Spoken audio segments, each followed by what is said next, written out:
I need some traction. Gina Gotthilf, she is the VP of Growth for Duolingo. And I don't know if any of you know this, but Duolingo is actually the most downloaded education app in the world.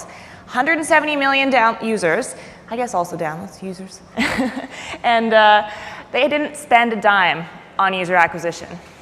So Gina's here. She's going to share with us some of these amazing tactics and strategies for how to get users for free. Who doesn't want to do that? Let's bring out Gina.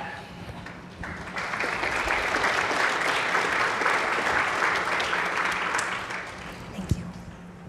Hi. I'm Gina. This is my Twitter handle, so you guys can take cool pictures of me that I can humble brag about later on Twitter. Thank you. It was a joke. Okay, great.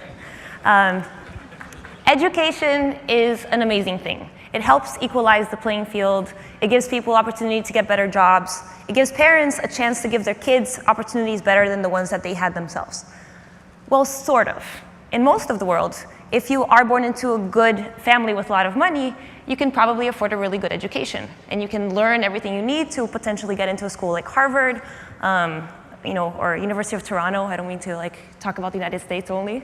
And to actually afford that school. Most people in the world don't have a lot of money, and so they probably won't ever learn how to read or write. And so it's a funny thing because education is supposed to help equalize the playing field, but it helps people who already have money get better opportunities, and people who don't have a lot of money to not really get a lot of opportunities. Language education is particularly interesting. Education is a huge thing, and it's really hard to solve all of those problems. But when it comes to language education, the reason it matters is that if you learn a language, you can double or triple your income potential in a lot of different countries in the world. You can actually make twice as much money as you could otherwise. Learning a language in particular is extremely expensive. In order to actually learn a language, you have to go to you can take language classes in school. I know a lot of people who did that and not actually learn something. I speak English, I'm Brazilian, and I had an amazing opportunity to go to a bilingual school in Brazil. Not everyone has that opportunity. In order to actually learn a language, you need to go to a really good private school. You probably need a language tutor, or you need to travel to the country where that language is spoken. And most people actually can't afford that. There are 1.2 billion people learning a language today in the world. And of those 1.2 billion people, the vast majority, about 800 million or so of them, satisfy 3 different criteria. The first is they're of low socioeconomic condition. The second is that they're learning English. And the third is that they're learning English in order to get a better job or opportunity. So basically, they're poor people trying to get ahead with their lives. But learning a language is really expensive, and if you don't go to school, do you guys know this platform or a software called Rosetta Stone? It's kind of something that was around. It still kind of is around. But it costs $500. So ironically, in order to get out of poverty, you need to have $500 in the first place. So the mission for Duolingo was to create something that allowed everyone to have equal access to language education. So we launched something that was universally accessible. And there's Duolingo. It's a website. It's an app. She introduced who we are. I hope you guys know.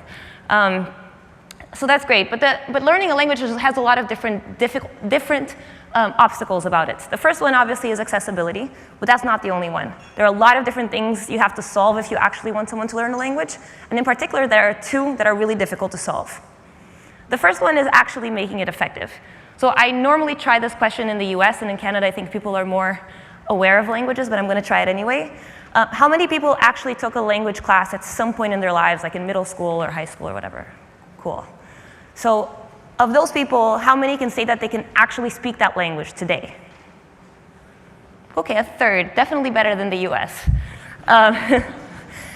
The thing is that there's no actual agreed upon way that's the best way to teach a language in the world. And when Duolingo was first launched, they decided to read all these different books that were called the best way to teach a language.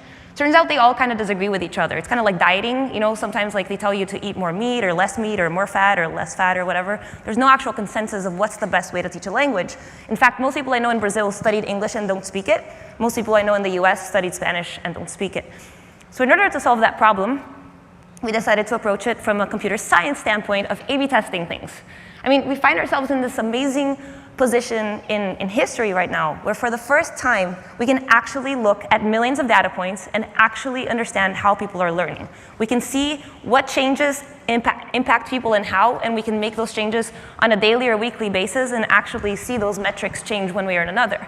It's very different from when a teacher in one class is kind of trying to make changes to their class in a semester and then change again in the next semester, and the teacher next door is making different changes. For the first time, we can actually look at millions of data points. So for example, is it better to teach questions before present verbs or verbs before questions? We can actually give one version to 50,000 people, another version to the other 50,000 people, and see which one works better. And then we can maintain that as the new way to move forward and test a bunch of other things. So that kind of works. There's a study conducted by the City University of New York that shows that 34 hours of Duolingo are equivalent to a full university semester of language education. It's a really old study, so I think we're doing better. So great. It's free, and people can actually learn something. The third problem is actually the hardest one. Learning a language is not something you can do overnight or in a weekend. It takes a really long time. I speak 5 languages myself. I studied Chinese for 3 years, and I do not think I am proficient in any way. It takes a really long time, and it requires practicing very regularly. But studying is hard, and nobody actually wants to look at their phone and study when they're on their free time. They want to play Candy Crush. They want to play Clash Royale. It's really hard to convince someone to actually use an education platform when they're on their free time. In fact, education platforms have a huge, huge problem in the world because of this. There's a lot of people who get very excited about the idea of learning something new, and they have a lot of difficulty actually retaining those people and keeping them engaged. So we decided to make Duolingo like a game, so that we could actually compete with, Candy Crush, kind of, or get close to that. The funny thing about gamification is that when people talk about that, it kind of sounds like they're talking about like some sort of like immediate spell, like Wingardium Leviosa gamify. Harry Potter fans? Nobody? Okay. It's a spell. Anyway, but it's actually a really hard process to gamify something. It takes a lot of A/B tests and making things more and more fun and looking how those different things affect retention. And so that's something that we've done since the beginning and continue to do at Duolingo. To get an idea of how much we obsessively A/B test everything, this is Duo the owl. He's our mascot. And we A/B tested the number of tears that he cried and the size of the puddle, and to see how that impacts whether someone tries again when they fail. And it actually does make a difference. So that's a really old test. I'm going to show some stuff that we're working on now, some of which haven't even launched. And this is a cool moment to just stop and look at a little bit of the actual retention metrics that we care about at Duolingo. As some of the other speakers said earlier today, it's important to have a North Star type metric, something that you really are focusing on. For us, it's DAUs. We believe that learning a language requires daily practice, so we want people to be back on Duolingo every day. But a lot of different things can impact that DAU number. So session ends means basically how many people completed a lesson. There's no point if someone's opening Duolingo not actually doing a lesson. D7 is a day 7 retention, so how many people came back 7 days later after registering, and then D14. So this experiment is cool, I think so, but I'm pretty nerdy. We read some studies about behavioral psychology that are about growth mindset. And it's kind of like when parents tell their kids that they're doing amazing in school because they're trying hard, versus when parents tell their kids that they're doing amazing in school because they're a genius. We used to believe that telling your kids you're a genius is a really nice thing to do, but it actually kind of can impact your kids a little bit negatively later on. We decided to apply this to Duolingo, and so we had Duo, again, a little mascot. We gave him a little coach outfit, so he looks like a coach. And he shows up in the middle of the lesson, and if you're doing really badly and getting everything wrong, he says, even when you're making mistakes, you're still learning, and those kinds of messages. And if you're doing really well, it doesn't say you're a natural. We say like, oh, your hard work is paying off. And so here are some of the results from that A/B test that are pretty exciting. Another one, and this also hasn't launched, but we created a whole group of badges that you can earn on Duolingo. So basically, if you do a lesson in the morning, if you do a lesson at night, if you keep a streak of 7 days, if you get everything right in a row, whatever. And that was probably our most successful experiment in the growth team of all time. We're actually iterating on it to do V2 and V3 in order to launch it first, if that's too technical. So a V1 is basically when we really try to keep things really simple so that we can do them quickly and not take a lot of time. It's hard to do. But then often you'll do a V1 and your designers are like, this is not up to standard, we're not launching this. So then you have to do a V2. That's what we're working on now. The streak, if you play Duolingo, you know that you have to keep a streak. Basically, if you do Duolingo every day, you get a streak of 3, 7, 100. There are people who have 1,000+ day streaks. And it's a really big motivator to get people to come back. So we tried that out. And there's Duo the Coach again that brought us 5% extra DAUs. We optimized notifications like crazy. Notifications, when I first started working with the growth team, our CEO said, we've already optimized notifications, you can leave that alone and just focus on other stuff. And I was like, I don't know, I'm not convinced. And so we wrote a bunch of different copy that kind of, it almost seems like it doesn't make a difference, like, hey, practice now, or now it's time to practice. There's just like a million ways you can write something. We A/B tested all these different copy variations. We A/B tested when we send those notifications to people, how frequently, et cetera, and we were able to see really good gains from those optimizations. And all of these different ones kind of may seem like tiny different increments to the platform, but overall it really accrues. So we were able to increase D1 retention at Duolingo from 15 to 50% by doing these little tiny optimizations. Great, so now we have something that's free, kind of works, and people kind of stick to. Our retention numbers are solid. How do people find out that this exists? So we're a free platform, so our CEO came to me and said, we need people to discover Duolingo, but you get no budget, 0, good luck. I'm sure a lot of you understand what that's like. So there are a number of different things we did in order to get people to discover Duolingo without actually doing any paid advertisements. Some kind of basic things, ASO, I'm not going to go into detail, but really just trying to make it easy for people to find your app on the App Store. There are 3 things that we worked on that I would recommend paying attention to if you're going to pay attention to anything. First, A/B testing the screenshots, so just trying different screenshots and seeing what people respond to better. The short description. I would ignore the long description that hasn't done all that much for us. And third, localization. It's really hard to say things correctly in a lot of different languages. And if you don't say them correctly in the languages your product is in, nobody's going to find you, period. SEO, search engine optimization, making sure Google can find you. And when I say Google, I actually mean people on Google. So if someone's searching for learn Spanish, they need to be able to somehow find Duolingo by doing that on Google. And there's a bunch of stuff that go into that. But one thing I'm going to say is that don't only think about having the words in there that will allow people to find that. Think about that user, when they search for that, where do they land exactly? See, we found that people who were searching for learn Spanish or whatever were landing on this course page that we had that showed sort of what's cool about this course. It said nothing about Duolingo. It said nothing about signing up. It basically didn't convert anything. And so we optimized all of our logged out experiences so that when you find any page on Duolingo, it tells you, like, this is what Duolingo is, sign up now, big button, and that made a huge difference. Getting featured on app stores all over the world, that's China and from Korea and the United States. And then this is actually my favorite one.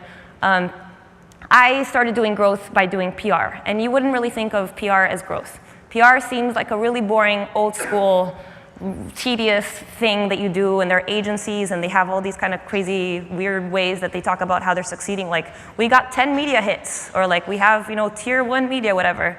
We decided to look at PR as basically how does it affect growth? How does it affect our North Star metric, which is DAUs? So here's an example from launching Duolingo in Turkey. So I launched Duolingo in Turkey, Japan, China, Korea, India, and kind of used this in a lot of these different countries. The first part over there is where Duolingo became available in Turkish, and then the second is where we actually went and did a little PR. Basically just talk to journalists, let them know about Duolingo and tell our story in a really compelling way, and that's the spike that we got. We didn't even use an agency, it was all internal, and that growth maintained. Finally, think about how to solve the right problems. The hardest part of a startup, in my opinion, or maybe any company, and especially in the growth team, is prioritizing. There's always a million things you can be working on at the same time to improve your product or to help your product grow. The way that we figured out how to actually look at what we should be working on is ROI. So calculating what's the investment that's going to go into something and what's the return that we can expect. And we actually put social media, PR, product changes all in the same bag, and we compare them kind of equal to equal, because at the end of the day, that's time and resources and how much you can actually gain, so it doesn't really matter what it is. Investment means development time, design time, copy, how much time your team is going to spend, not how much money necessarily. And return is how many people are you going to affect by what you're doing. So if we're doing an A/B test in the beginning of the Duolingo onboarding flow, we're reaching a lot of people. If we're doing it when you finish a course, for example, it's a smaller number of people, but more engaged users. And we calculate about a 1% increase. If this A/B test wins, maybe we'll get a 1% increase in that metric or more. If we look at that number, does it make sense for us to work on this or not? And the important thing that I'm going to call out is looking at metrics and relying heavily on data. This is the feedback we got from redesigning our website. You know, Duolingo is horrid, looks like a circus wagon exploded on it. That's like my favorite one. I grew up in a circus, I should know. But then when you actually look at the metrics, it was very clearly a win. And so people will have opinions about everything that you're doing, and users will complain, and people internally will hate it. Look at the metrics and make those decisions. If you can't measure something, you really can't improve it. Things are working out. We have 170 million users, more people learning languages on Duolingo in the United States than in the entire US public school system. We've impacted some lives really positively. I'm going to skip because, you know, that's me and Obama because I'm really cool. I just put that slide in there so you think I'm really cool. And this is Bill Gates. That's our two founders, Severin Hacker and Luis von Ahn. Bill Gates has said that he uses Duolingo, and so has Zoe Deschanel, and like I think one of the Kardashians. I don't know which one because I can't keep up with them. And and really famous people who use Duolingo, people who could afford the best education in the world. And at the same time, we have public schools in developing countries like Guatemala using Duolingo as well. And for us, that's the definition of education equality, when more money can buy you a better education. Thank you.